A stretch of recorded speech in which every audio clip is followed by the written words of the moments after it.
Hello नमस्कार, आप सभी का स्वागत है आपके अपने चैनल एग्जाम मस्ती बाई सौरभ में। जैसा कि आप लोगों को पता है, हम लोग उद्देशिका पढ़ रहे हैं और उद्देशिका का आज थर्ड पार्ट शुरू होने वाला है।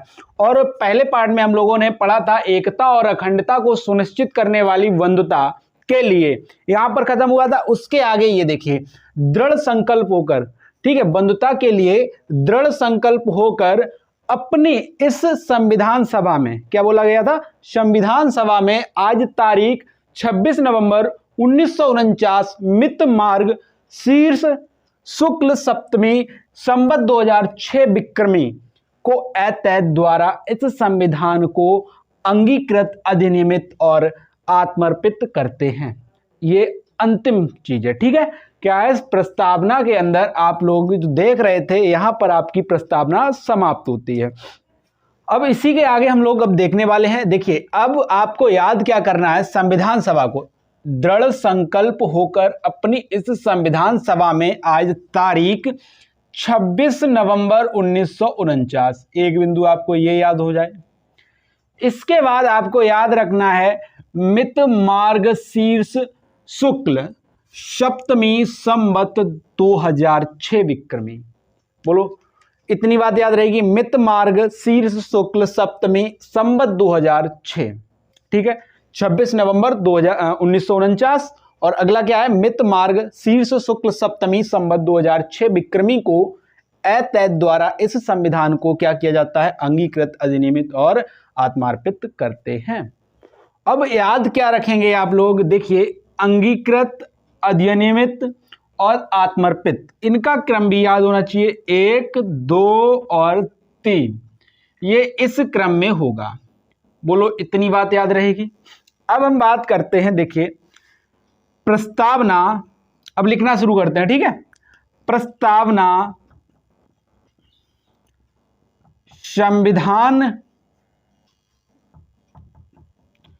संविधान को अंगीकृत होने को दर्शाती है,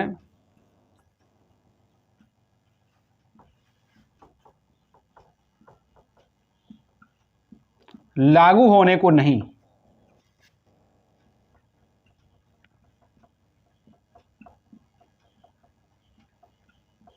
आप मुझे एक कमेंट बॉक्स में जवाब देंगे।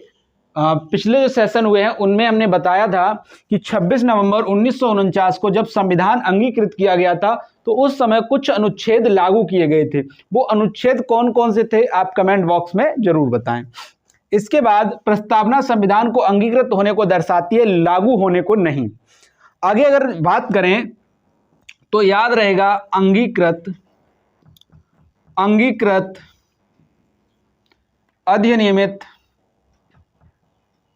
अधिनियमित और आत्मार्पित आयरलैंड से लिए गए हैं। आयरलैंड से लिए गए हैं। बोलो, इतनी बात समझ में आई। अंगीकृत, अधिनियमित, आत्मर्पित, आयरलैंड से लिए गए हैं। और प्रस्तावना जो है वो क्या करती है, संविधान को अंगीकृत होने को दर्शाती है, ना कि लागू होने को। चलिए, आप इतना फटाफट नोट करें, फटाफट। चलिए आगे बढ़ते हैं। अब आपसे पूछा जाएगा कि जो संविधान में जो संविधान है उसको अंगीकृत कब किया गया, अंगीकृत कब किया गया। तो याद रखेंगे 26 नवंबर 1949 मित मार्ग शीर्ष शुक्ल सप्तमी 2006 विक्रमी,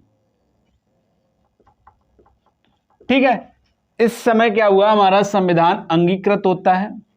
इसके बाद अगर हम बात करें प्रस्तावना की, तो प्रस्तावना का जो सार है उस पर हम थोड़ी चर्चा करते हैं। प्रस्तावना का सार मतलब अभी तक जो प्रस्तावना पढ़ी है वहां से हमें क्या मिलता है, क्या निचोड़ मिलता है। तो लिखेंगे प्रस्तावना का सार, प्रस्तावना का सार यानी निचोड़, ठीक है।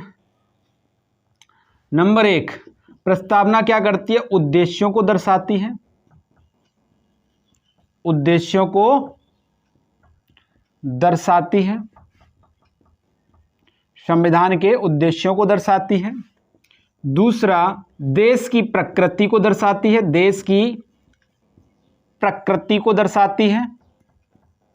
इसके बाद और क्या दर्शाती है? अंगीकृत होने, मतलब संविधान अंगीकृत होने को दर्शाती है, अंगीकृत होने को दर्शाती है।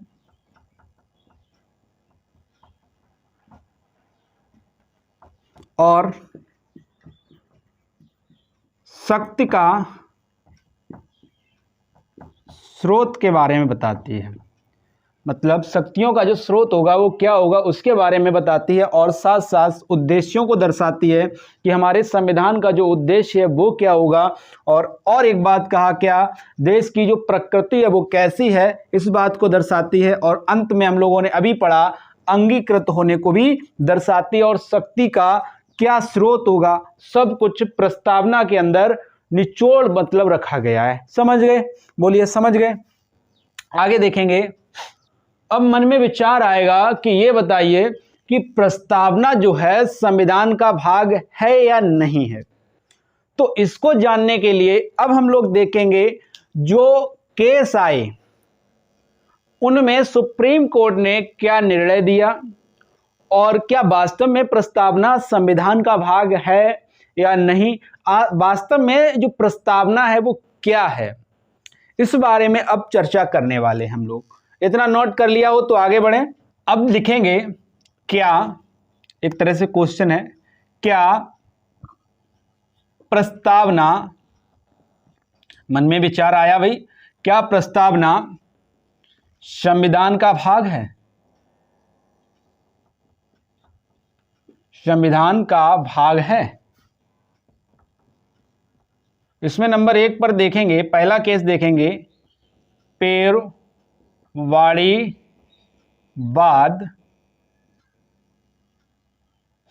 1960 पहला केस आता है। और इसमें क्या होता है, सुप्रीम कोर्ट द्वारा कहा जाता है, सुप्रीम कोर्ट द्वारा कहा जाता है इस वाद में सुप्रीम कोर्ट ने संविधान को क्या बोला कि ये प्रस्तावना को संविधान का भाग नहीं माना। ठीक है, प्रस्तावना को संविधान का भाग नहीं माना, संविधान का भाग नहीं माना। और एक बात कही कि जो प्रस्तावना है ना, प्रस्तावना जो है संविधान निर्माताओं के विचारों को जानने की कुंजी बताया। ठीक है, क्या बोला कि प्रस्तावना संविधान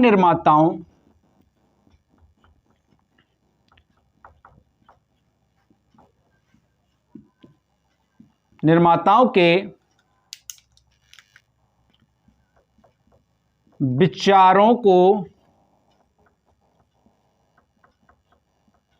जानने की कुंजी बताया। बोलो इतनी बात क्लियर हुई? पेरवाड़ीवाद 1960 में आता है और इसमें कहा गया कि जो प्रस्तावना है संविधान का भाग कतई नहीं है। और यह भी कहा गया कि जो प्रस्तावना जो है वो संविधान निर्माताओं के विचारों को जानने की एक कुंजी है। इसके बाद दूसरा केस आता है, इसके बाद आता है गोलकनाथवाद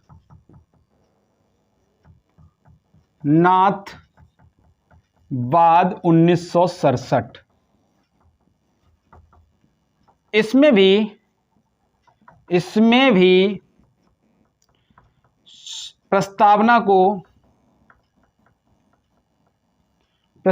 को संविधान का भाग नहीं माना, संविधान का भाग नहीं माना।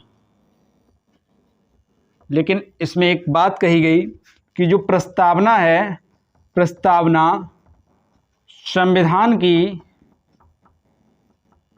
आत्मा है, ये बात कही गई। मतलब देखो पेरुवाड़ीवाद आया, उसमें भी यही कहा गया कि जो संविधान के अंदर जो प्रस्तावना है ना, वो वास्तव में प्रस्तावना संविधान का भाग नहीं है। लेकिन जब गोलकनाथवाद आया तब भी यही कहा गया कि ये जो प्रस्तावना है संविधान का भाग नहीं है। लेकिन जब पेरुवाड़ीवाद आया तो इन्होंने कहा, सुप्रीम कोर्ट में कहा गया कि जो संविधान निर्माता थे उनके विचारों को जानने की कुंजी है ये प्रस्तावना। और नीचे जब देखा गया गोलकनाथवाद में तो यहाँ कहा सुप्रीम कोर्ट ने कि ये संविधान की आत्मा है। बोलिए इतनी बात समझ में आई? इतनी अगर बात समझ में आ गई हो तो हम लोग आगे बढ़ जाएं। गोलक कर लेना, गोलक, ठीक है, आगे बढ़ते हैं। इसके बाद तीसरा वाद आता है, तीसरा केस आता है केशवानंद भारती। केशवानंद, सीधा केशवानंद भारतीवाद, ठीक है, केशवानंद भारतीवाद। और सन क्या था? 1973। केशवानंद भारती ने चैलेंज किया कि ये संविधान जो प्रस्तावना है वो क्या है? संविधान का भाग है। तो इस वाद में प्रस्तावना को क्या किया गया? संविधान का भाग माना गया। तो लिखेंगे इस वाद में प्रस्तावना को संविधान का भाग माना गया। ठीक है, इस वाद में क्या किया गया? संविधान को प्रस्तावना को संविधान का भाग मान लिया जाता है। अगला बिंदु इसी में लिखेंगे, इसी वाद में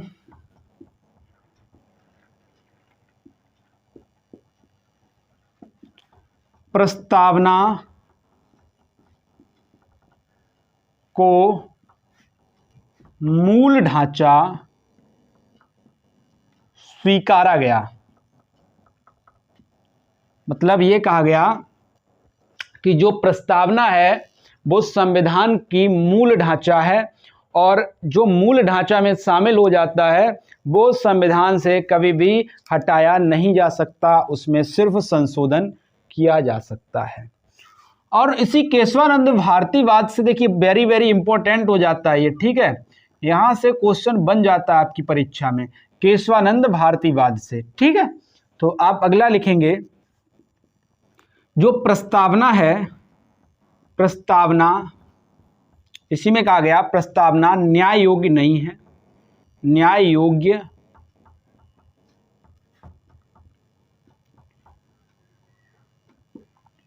नहीं है। मतलब प्रस्तावना को आधार मानकर किसी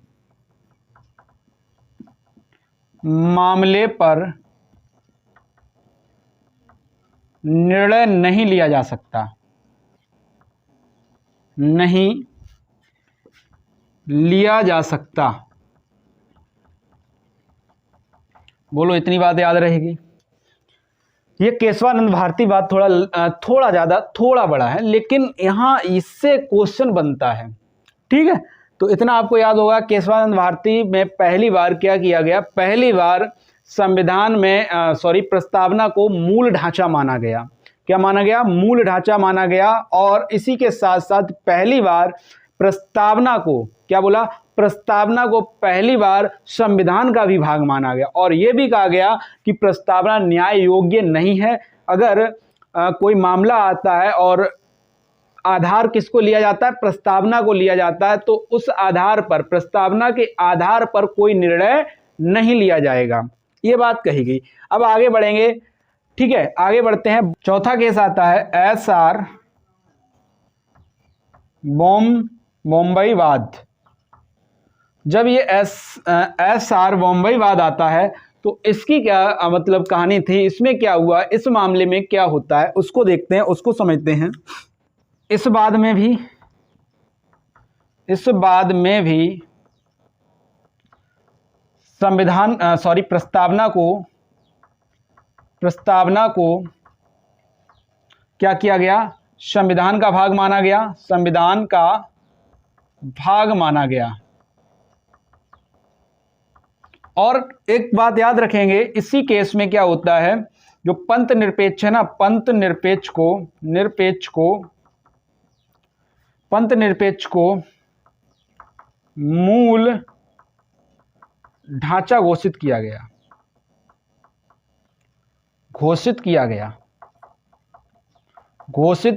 जाता है या किया गया। अब एक अंतिम मामला बचा है, उसको अब कवर करेंगे। इतना आपको समझ में आ गया होगा। देखिए, केशवानंद और एसआर बॉम्बेवाद में दोनों में क्या किया गया, दोनों के अंदर प्रस्तावना को संविधान का भाग माना गया। ठीक है, और इसमें बोला गया कि प्रस्तावना, देखिए इसमें प्रस्तावना को मूल ढांचा माना गया, और यहां पर एसआर बॉम्बेवाद में क्या किया गया, पंथ निरपेक्ष को मूल ढांचा माना गया। चलें आगे की तरफ बढ़ते हैं। लास्ट है LIC इंडियावाद 1995, और इसमें क्या हुआ, इसमें भी प्रस्तावना को संविधान का भाग माना गया, संविधान का भाग माना गया। ठीक है, तो इस तरह से आप लोगों की प्रस्तावना जो था पूरा का पूरा समाप्त हो गया है, और प्रस्तावना से बनने वाले सारे प्रश्न आप बना पाएंगे, मुझे ऐसा लगता है, क्योंकि मैंने ऐसा कोई भी क्वेश्चन नहीं छोड़ा जो यहां से बने और आप लोग बना ना पाएं। ठीक है, तो आज हम लोग प्रस्तावना को समाप्त करते हैं यहीं पर, और अब आगे से हमारा भाग 1 प्रारंभ होगा। क्या होगा स्टार्ट, भाग 1, संविधान का भाग 1 और अनुच्छेद 1 से प्रारंभ करने वाले हैं हम लोग। क्या करेंगे, अनुच्छेद 1 से प्रारंभ करेंगे और पूरा संविधान धीरे धीरे अच्छे से समझने वाले हैं। तो आज का सेशन आपको कैसा लगा कमेंट में जरूर बताएं। मिलेंगे अगले सेशन में, तब तक के लिए नमस्कार, जय हिंद।